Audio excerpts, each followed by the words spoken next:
right, welcome in Illinois in Focus Daily for this Tuesday. I'm Greg Bishop, and you can catch this program each and every weekday morning as we go live to tape.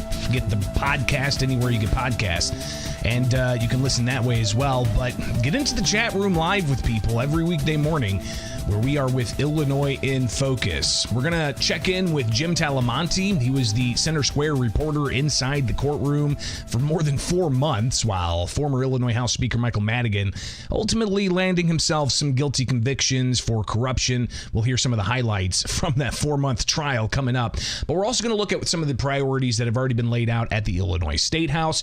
And why not? We'll also do a segment which I think is going to be regular.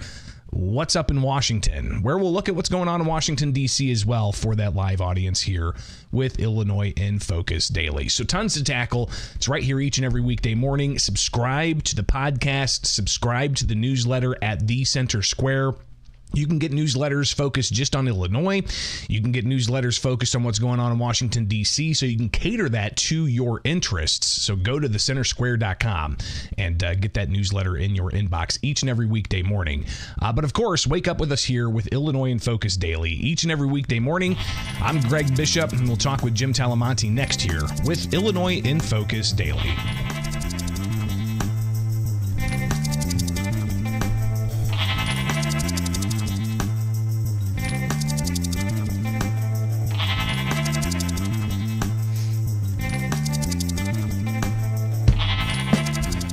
What kind of challenges? What kind of challenges? Is that the guy from the policy? Yeah. Illinois News Network, Franklin Center. When are you guys going to fold your tent? That's former Illinois House Speaker Michael Madigan asking me back in 2017 when I'm going to fold my tent. I started covering the State House back in 2014.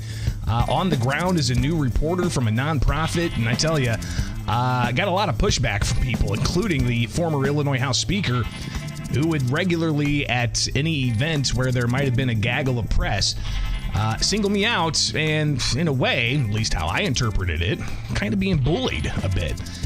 And him asking when we're going to fold our tent. It's kind of interesting to see where we're at now. Welcome in. It's Illinois in Focus Daily. I'm Greg Bishop. And of course, after being off for a month for unforeseen circumstances, during that time, the Madigan trial wrapped up after 4 months worth of trial. And the jury had a tall task of taking 23 counts against 2 defendants and coming to a conclusion as to, is there guilty verdicts? Is there not guilty verdicts? Are they just not going to make up their mind on some things? Well, it took about 2 weeks, but they did come together with a verdict, and one of the reporters from the Center Square that was in that courtroom the entirety of that case, Jim Talamonte, he joins us now. And I'm glad we're able to connect, Jim, because you got a front row seat to some pretty historic things happening. So give us your takeaway. Let's start with the verdict, right? I mean, he had 23 counts against him and Mike McLean, but only 10 counts, they came to a guilty verdict. Yeah, it was a fascinating, complex case, and let me join many of your listeners in welcoming you back and appreciating you, because I think sometimes those of us as we're going about our daily business don't appreciate everything you do for us, and so thank you. This was as a number of the professors and former attorneys or attorneys who told me throughout this was a really complex case, and so to expect all 23 counts to stick was going to be a tough challenge. It surprised me in a sense. I felt like the utility-related counts were some of the stronger ones that the government brought against Madigan and McLean. Now, McLean was not charged on the ComEd counts. Both were charged on the AT&T count, which was the count number 23, the very last one. And boy, to me, that looked like as strong a count as there could be. And I think a lot of people felt that way about the trial of Paul Atskiaza, the former AT&T CEO, whose case ended with a mistrial with a hung jury, 11-1. That was a count they didn't come to an agreement on, but ComEd, yes, those were some of the counts that Madigan was found guilty on. There was so much. I mean, one of the jurors said, "Boy, the government really brought a lot," and one professor from Bradley University, Terry Lee Davis, said, "Boy, you wonder if it's too much." And this jury was very diligent. The judge and attorneys mentioned it many times. They really went through this step by step. One of the questions they asked for some guidance on The judges, there was Judge Blakey, and one day he was out, so another judge was there, and they posted, well, this was an excellent question. This wasn't what is reasonable doubt or something. This was a very serious and thoughtful question, and so they really went through this diligently, and it's very interesting that the former speaker who asked you about folding your tent, really, we don't know for sure. And I asked the assistant U.S. attorney prosecuting here, the acting U.S. attorney who oversees the assistant U.S. attorneys who tried the case. Well, how much did Madigan open himself up by testifying? Did that fuel Mr. Bocciu's competitive fire? After all of what's happened, Madigan testified in this trial. Nobody was really expecting him to do so, but yeah, he did. He opened himself up like that. And that opened the door for the infamous Bandits tape, where Madigan tells McClain, some of these guys are making out like bandits. And McClain says, yeah, for very little work. That wasn't going to be allowed in until Madigan said, I expected people to work. Then the judge allowed it in, and one of the jurors mentioned that recording. And so this, you could definitely say that Madigan, in that instance, may have very well hurt himself, and he was really dismissive of McClain. I think I had told Dan McCaleb this in one of our Illinois in Focus shows that almost in a way McClain became kind of a sympathetic figure here, because these two were hand in hand all these years. I mean, this was the devoted right-hand man of Mike Madigan, who, from what the government said, was doing a lot of illegal things, and yet Madigan was so dismissive of him to the point of really, I wouldn't say it quite the bullying he did to you, Greg, but it was wow, these guys were all these years, and now all of a sudden he's trying to push himself as if to say it was McClain doing all this. He's the one who did all this. I didn't know anything that was going on. When then we hear on the Bandits tape, these guys were getting away like bandits. So, yeah, but Jim, I'm looking at we're looking at the chart here. I'm flashing it of all the charges. McClain got away on this. I mean, all the charges that McClain was a co-defendant on, the jury was blank with. The Chinatown parcel, 3 different charges, 2 wire fraud, 1 bribery, blank. The AT&T conspiracy charge, blank. And that, again, was a Madigan-McClain co-charge. But when you go to, all of the Madigan stuff, most of it was guilty. Conspiracy with ComEd, bribery with the ComEd seat was not guilty, but the ComEd payments to Zaleski in 2018, Madigan's guilty on that. So kind of a mixed bag here. But I mean, listen, all of the evidence that was heard, there's no question the jury had a tall order here, especially dealing with what the U.S. Supreme Court recently handed over in a different case about bribery and what constitutes bribery or gratuity. So no question, and no blame for the jury taking 2 weeks to come to a decision on all of this. Yeah, and I'm glad you brought that up, because Morris Pasquale was asked about that Snyder case, the former Portage, Indiana mayor, that the U.S. Supreme Court overturned his bribery conviction. He didn't really want to touch that. He said they're still legal. But Amar Bocciu, the assistant U.S. attorney who cross-examined Madigan and gave us some of the most dramatic moments of the trial in his final rebuttal argument, Bocciu, when the jury wasn't in the room at one point, referred to the halcyon days of when of before that case, when we could prosecute these cases more easily. And one of the prosecutors tried George Ryan. Patrick Collins told me this sets a higher bar for the government. And so at least on 10 counts, the prosecutors were able to achieve that. So it's really hard not to see it as a victory for them, despite huge, as Morris Pasquale said, the acting U.S. attorney, enormous amounts of resources and time went into this, more than 10 years of investigation. But finally, the head honcho of Illinois politics, the former Illinois House Speaker and Democratic Party chair, many have speculated about corruption and Madigan for many years, and now it's confirmed. He's a convicted felon. Potentially facing multiple years in prison. Looking at some of these other headlines here, what's the next step for all of this, Jim? Next step is forfeiture, where the court will determine in a bench trial, no jury, this will be on Judge Blakey, determine forfeiture of assets. This will only apply now to Madigan, not McClain, because he wasn't convicted. Now, ultimately, the government could go back and retry the counts that were mistried, but they've already got Madigan on 10 counts. So would they go to that effort again? We don't know. Again, Morris Pasquale said we'll determine that as we, go forward. Yeah, forfeiture, the judge originally wanted to get this going right after. He even said once, next business day after the verdict. Well, that's not happening. The prosecutors agreed to let defense file whatever motions they're going to file first. So we have an early May, I believe it's May 5th date for forfeiture. Wow. Which what does that mean? Everyone's asking me, well, when is he going to be sentenced? I said, well, that's not going to come till after. And so is there going to be an appeal? Are they going to take this to the appeals court? And how far will that go? But I mean, also people looking at, he was in office for 50 years and had a sizable pension. That pension, what's the future of that? That we did a story on the Center Square on that, right? Within the next few days after the verdict, the pension is cut off as of March 1st.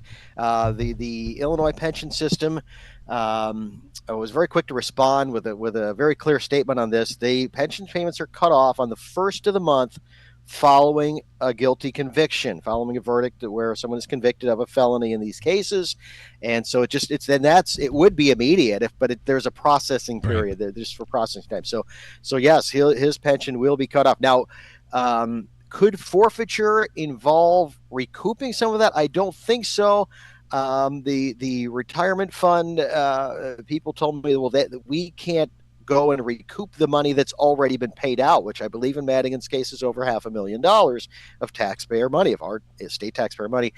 So I don't know if forfeiture can go after that from a court standpoint, but the retirement system itself can't go after those funds. But Madigan, he has certainly has plenty of assets that the court will be looking to recover. Yeah, and there's clearly a lot of unfinished business at the State House to address what could be some ethical lapses, allowing for a longtime House Speaker to amass this type of power. We've already heard Republicans, and they've been talking about this for years, giving the Legislative Inspector General more independence to investigate, maybe codifying term limits for legislative leaders, because right now it's just in the rules. There's also this issue, and we've seen people bring this up before, not allowing for an individual politician to dip into their political campaign war chest to pay for criminal charges and defending criminal charges for things that they were doing while they were in office, something that Madigan did with his political war chest in this case. So, Jim, there's tons more that we're going to tackle with this, obviously, but I do want to thank you for being with us and giving us a breakdown of some of the high points and the low points of this trial, but pretty historic, and you got a front row seat to that. Yeah, it was remarkable. I mean, as Marbachi said, these were... They were. He said Madigan and McLean were playing chess, not checkers. They were grand masters of corruption. It was a dramatic day, and the verdict day was dramatic. And the effects we'll see. Now the clock's ticking for the General Assembly. So far we haven't seen much effort from the governor or the Speaker of the House to make many changes, but there will be continued pressure, no question. And obviously, we'll be on the ground watching all of that and more. Jim Talamonte, reporter for the Center Square. Greatly appreciate you taking time with us today. Thanks, Greg. All right, it's Illinois in Focus Daily. I'm Greg Bishop. Like, subscribe, hit that notification bell to stay up to date each and every weekday morning with what's going on here in the land of Lincoln.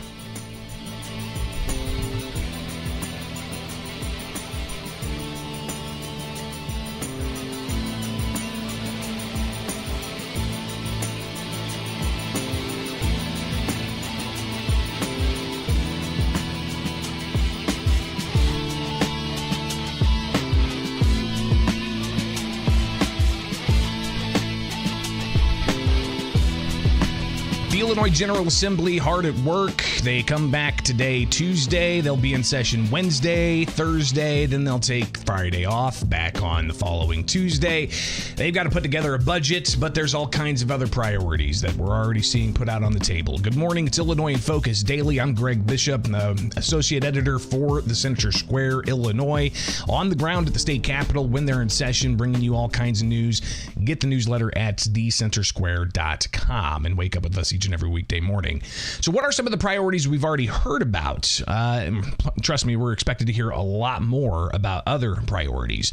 But one thing that I think is clearly a priority for Democrats at the State House is gun violence prevention. They even went about and made a new committee, the Illinois House Gun Violence Prevention Committee.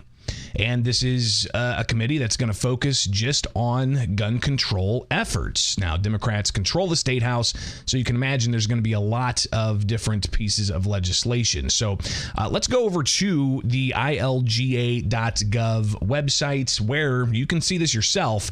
They've got a hearing coming up Wednesday at the Capitol. 2 o'clock. They'll be in room 118. And here's all the bills that they've got in that committee. All right, looks like they've got 10 different bills that they're looking at right now. All right, so 10 different bills that deal with a variety of things. A couple of them we're actually going to talk about because they had their first hearing last week in the Gun Violence Prevention Committee. So one of the ones we'll hear about is this from State Representative Daniel Didich, denying a FOID card or revoking a FOID card from somebody who is charged with stalking from a different state. We've got some fees with the firearm owner ID card that State Representative Bob Morgan has. Another one about a task force for firearm insurance. We've heard a lot about that idea. It's never actually gone forward, but you know they want to require you to have insurance.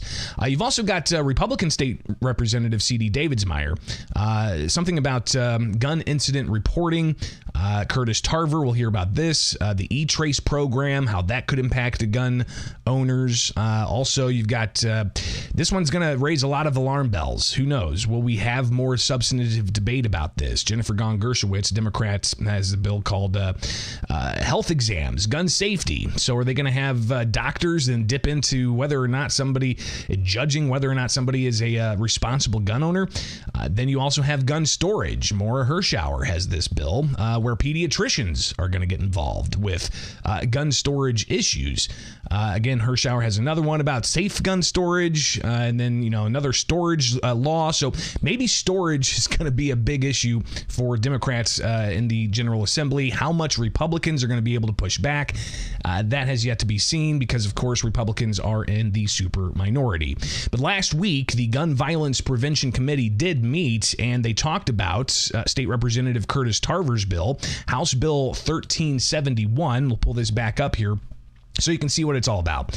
All right, so it's about, providing that upon recovering a firearm that was unlawfully possessed, used for any unlawful purpose, recovered from the scene of a crime, responsibly believed to have been used or associated in the commission of a crime, acquired by the law enforcement agency as abandoned, lost, or discarded firearm, a law enforcement agency shall use the best available information, including a firearm trace, to determine how and from whom the person gained possession of the firearm and to determine prior ownership of the firearm. Well, the Illinois State Rifle Association's Ed Sullivan was in that committee last week. He shared some of his thoughts about how this could be problematic down the line. Here is just some of that video from ilga.gov. And go. 1, 2, 3, go. Questions out there more than anything else. This isn't to derail your bill. It's just to make sure we understand that,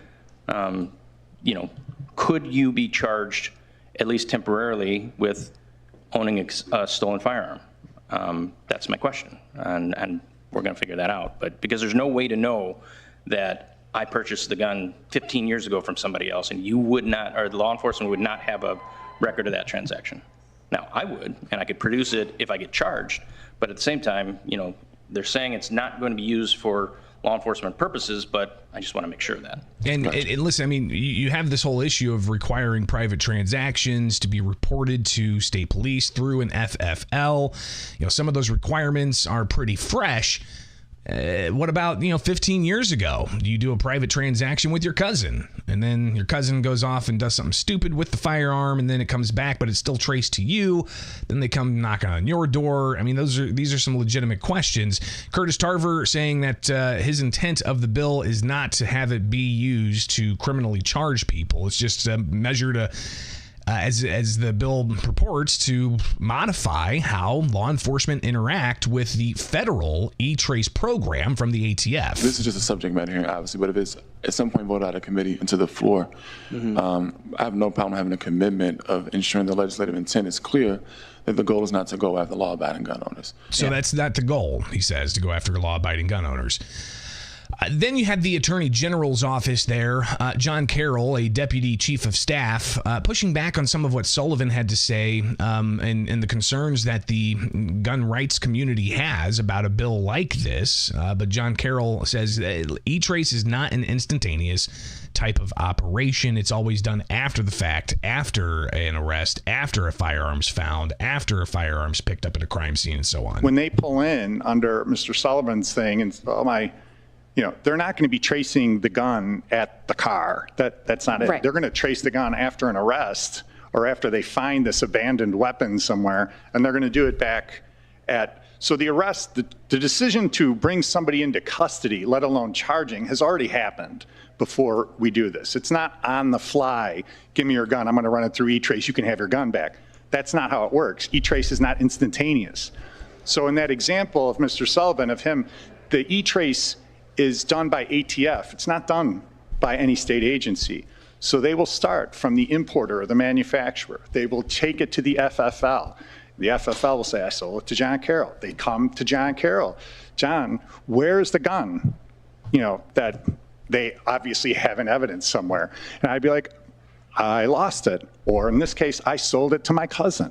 Okay, well, the law in Illinois says that you have to write that down and the FOID card of the person that you transferred it to, or the name. And if I didn't, I could at least tell you I gave it to my cousin, the derelict that you found it off of, so that there's something along the way.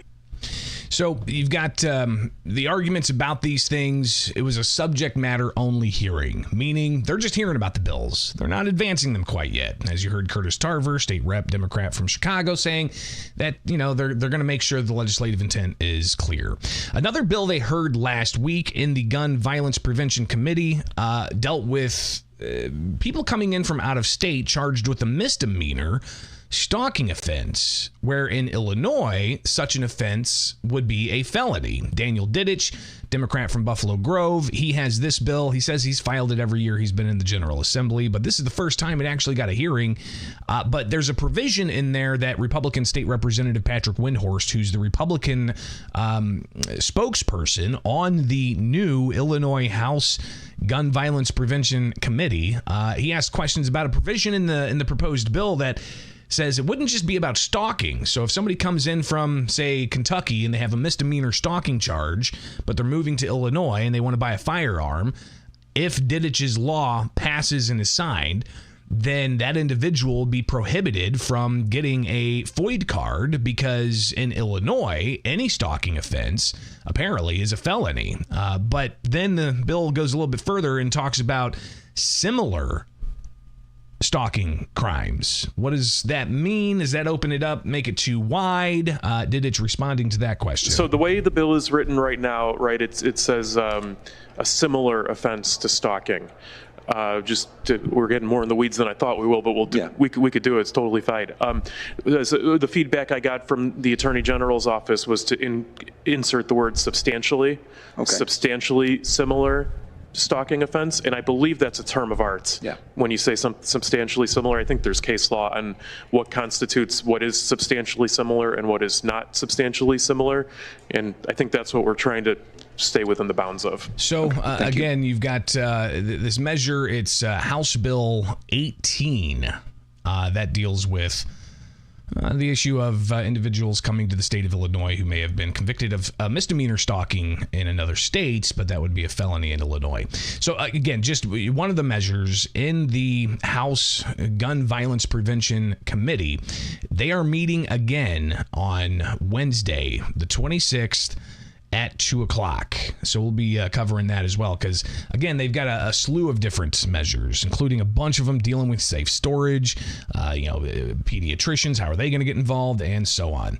But we're looking at some of the priorities, right? I mean, this is a daily program. We're going to give you recaps of what happens the day before. The legislature's in session today, Wednesday, Thursday this week. So we're going to have tons of stuff to tackle.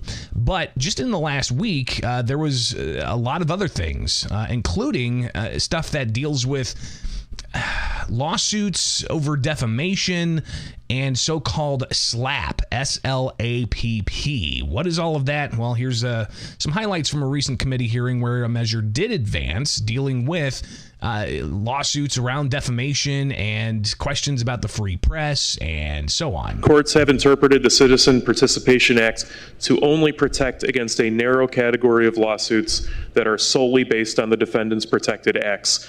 The Illinois Supreme Court has also ruled that the Act's protections do not extend whatsoever to the press, which I believe is the first time in our country's history that a high court has held that the press has fewer free speech rights than an ordinary citizen. It would deter the filing of SLAPPs in the first place and provide an efficient mechanism for dealing with them when they do pop up in the court system. I'm very much for free speech, and I don't want to hinder it at all.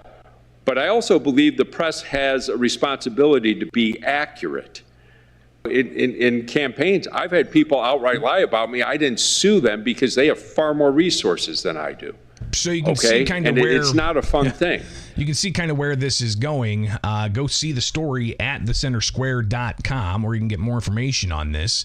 Illinois lawmakers considering legislation that supporters say aims at enhancing protections of free speech and freedom of the press, but some legislators expressing concern that it goes too far. That's House Bill 1077. Deals with strategic lawsuits against public participation, or SLAPP. So again, something that, you gotta consider. They're moving forward with the State House. Something else that was brought up Friday at a committee hearing in Chicago is a Senate bill dealing with what some advocates of the bill say is end-of-life planning or medical assistance in dying. Others will call it assisted suicide. So this is another priority issue, at least in the Senate, they're hoping to advance, making Illinois one of the states that allows for this to happen, where you can have assisted suicide. Here is some highlights from Friday's committee hearing on that bill. And let's do it. Go. You think the toughest thing you go through is watching somebody die. And you know what? It's not. It's not as tough as watching somebody you love suffer. For the people who want to say this is suicide, I will say the major difference is people who commit suicide want to die. People who use medical aid in dying don't want to die. They are going to die. I perceive this issue, though, as we have a process here in America where we have a passive participation in death. We pull the plug.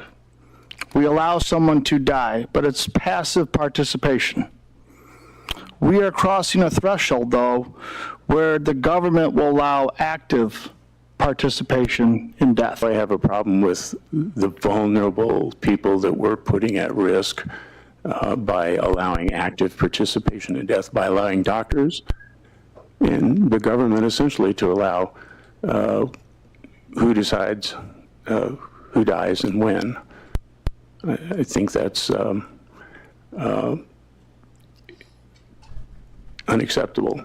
So you've got a lot of weight to that issue that's going to be heavily debated as that measure potentially makes its way through the State House. So again, we're looking at some of the priorities heading into the, beefed up session of the General Assembly. But obviously another big issue is education. A lot of dollars go to education. The governor announced in his budget he's increasing the K through 12 funding.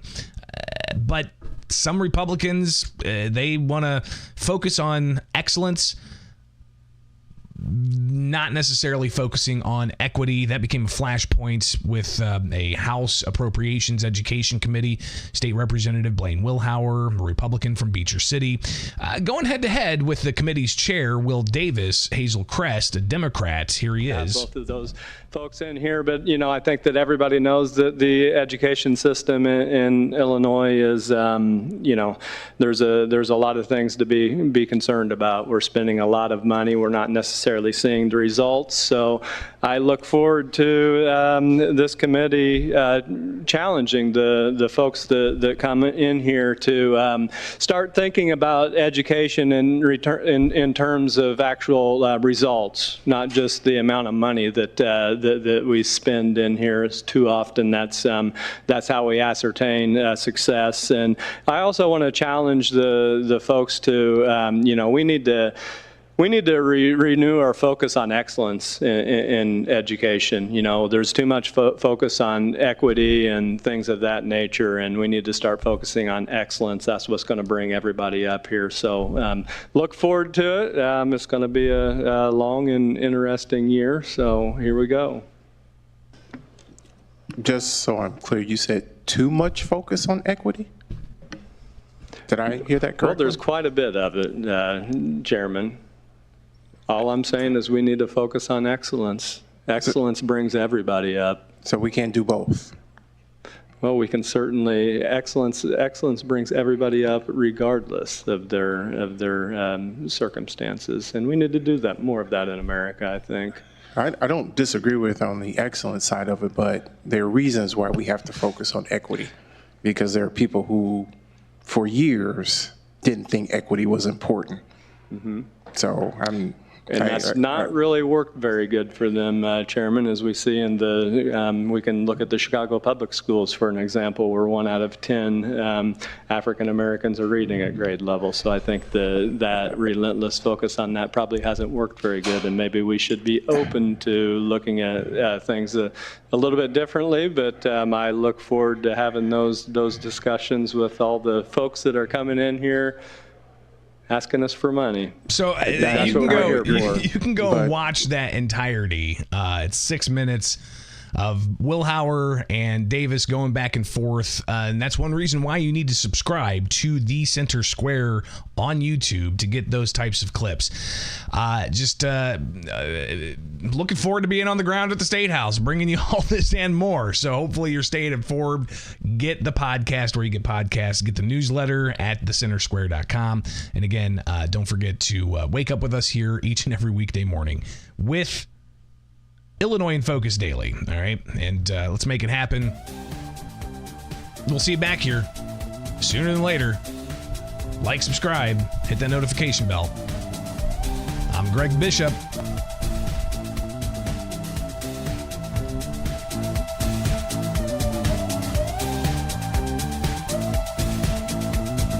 All right, one last segment coming up.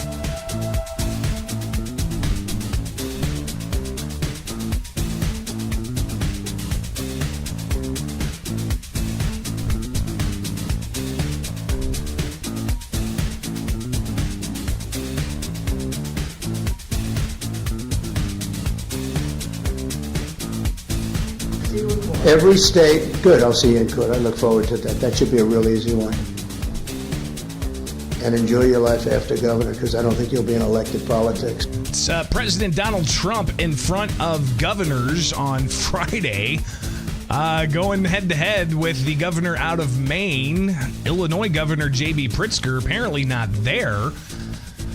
If so, maybe he would have gotten into some back and forth with President Donald Trump.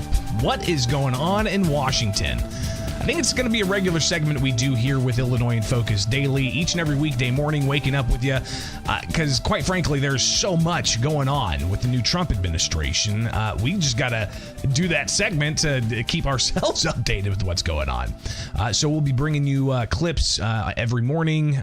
Maybe it'll be a 5-minute segment. Maybe it'll be a 10-minute segment. Either way, it's going to be part of the live show. So hopefully you wake up and like, subscribe, hit that notification bell. Yes, Illinois in Focus, focusing in on Illinois, but obviously there's a lot of federal tax dollars that flow through the state of Illinois, so we definitely need to be understanding how Washington, D.C., with a Republican-controlled White House and a Republican-controlled Congress, is impacting Illinois. So let's get into it. Over the last few days, pretty busy for Donald Trump. And one thing, again, he talked with governors last week, and he laid out a whole bunch of things that he's doing. But he also talked about voting regulations, something I think you're going to see the U.S. Congress do is bring about this whole thing of paper ballots, same-day voting, restricting mail-in voting, voter ID. President Trump laying that out as a main priority for him. Another thing, I just before we leave, I think you should do this.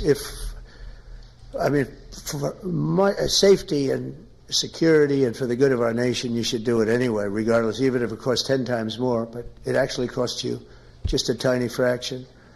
If you went to paper ballots and you're voting, and I would hope that every Republican would, so it costs exactly 8% of what the machines cost. It's impossible to copy, impossible to cheat, but it's watermark, and it's very, it's amazing actually when you see it. Those four things: proof of citizenship, voter ID, paper ballots, one-day voting.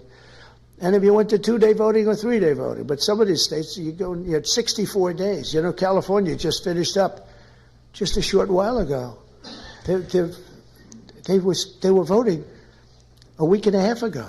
All joking aside, you do have other states like Illinois where they accept mail-in votes all the way up to 2 weeks after the election. And one of the things that's going to get interesting here is the difference, and hopefully people understand this. If not, it's never too late to get educated.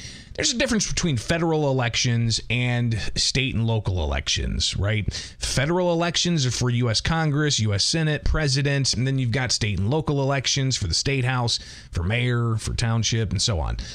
But if the federal government was to come in and require only paper ballots and was to require voter ID for federal elections, that could throw states like Illinois, California, New York that have much looser elections to somewhat bifurcate their ballots, which could cause a whole lot of chaos in those states, unless they just went ahead and conformed their state elections to the federal election law.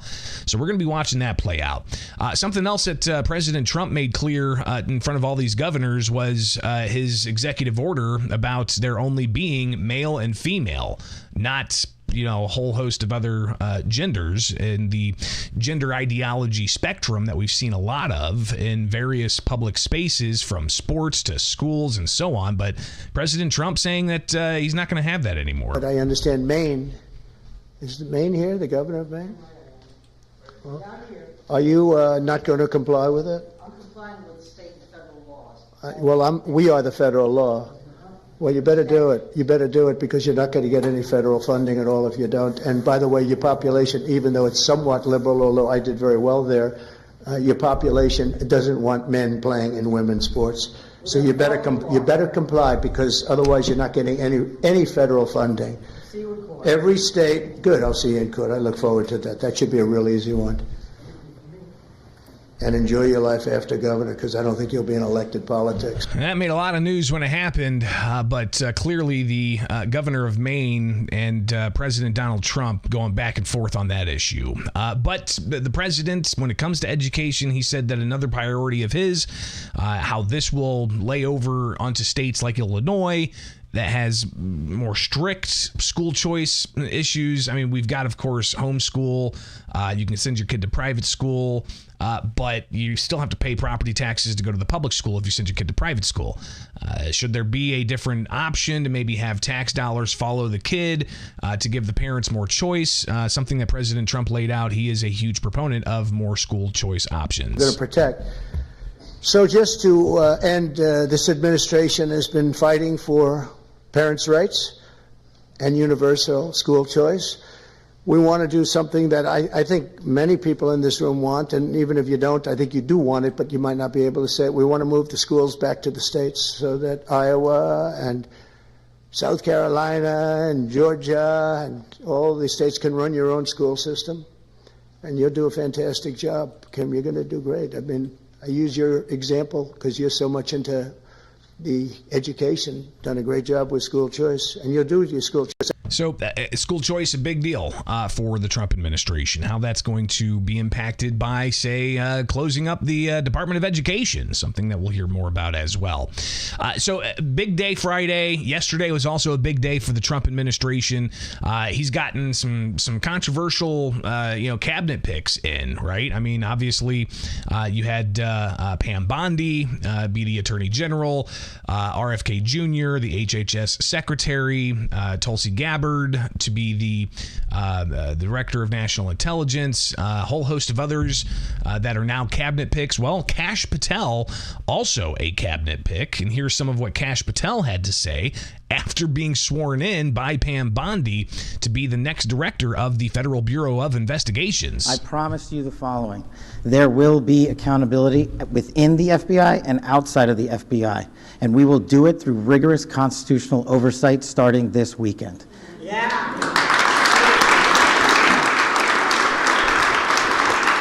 Patel went on further to talk about how the FBI agents need to be left alone by the media, and that the media has really some reckoning to do. We were on the campaign trail together. We were attorneys in the first administration together. Now we're here. She's the Attorney General. I'm the director of the FBI. Like, this is insane. And I don't really fully believe it yet. I hope to. But believe it. I'm just not here without you guys. And look, I know the media's in here. And if you have a target, that target's right here. It's not the men and women at the FBI. You've written everything you possibly can about me that's fake, malicious, slanderous, and defamatory. Keep it coming. Bring it on. But leave the men and women of the FBI out of it. They deserve better. Again, Kash Patel, the FBI director. Also yesterday, it was revealed that Dan Bongino, former Secret Service, used to work for NYPD back in the day. Now he has a very popular podcast, The Dan Bongino Show. Apparently, he is going to be the deputy FBI director. So some major Trump loyalists being put into the FBI. But Trump, again, had a busy day yesterday, right? He met with Emmanuel Macron, where they talked about Ukraine and trying to get that war settled between Ukraine and Russia. But he also had the Secretary of Commerce, Mr.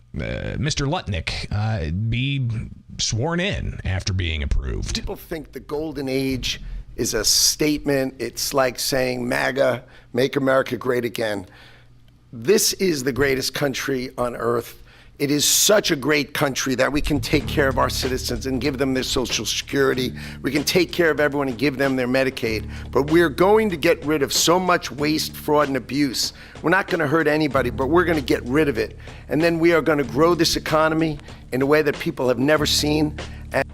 A lot more to tackle, right? So maybe we do a regular segment every morning as part of Illinois in Focus Daily. What's going on in Washington? So I made it now my fourth favorite word, and Howard, I think you'll go along with me, number 4, maybe even number 5 or 6. And that's the president talking about tariffs. All right. Appreciate you guys tuning in. Be sure to like, subscribe, hit that notification bell. Wake up with us each and every weekday morning. Get the podcast where you get podcasts. Just search Illinois in Focus. And also get that newsletter at thecentersquare.com.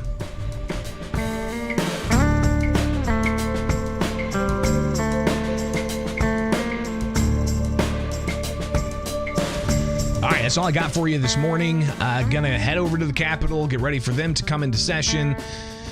Watch what happens, bring you the recaps, and so much more. Again, I greatly appreciate you guys' support and waking up with us each and every weekday morning. Let's see those numbers continue to climb with the live show, and the live chat is very active. So if you pop in there, you could debate people about issues. You could commiserate if you want, or whatever the case may be.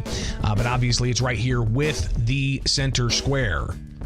On YouTube, online, in podcasts. All right, wherever you get your podcasts, just search Illinois in Focus and get that newsletter at thecentersquare.com. Follow me anywhere, by the way. You can stay up to date with me throughout the morning, throughout the afternoon. Bishop on Air on X. Again, Bishop on Air. It's right there. See that? Bishop on Air. Yeah, it's a little weird looking in the monitor. All right, so have a great day. We'll see you soon tomorrow morning, bright and early, 8 o'clock. More Illinois in Focus Daily.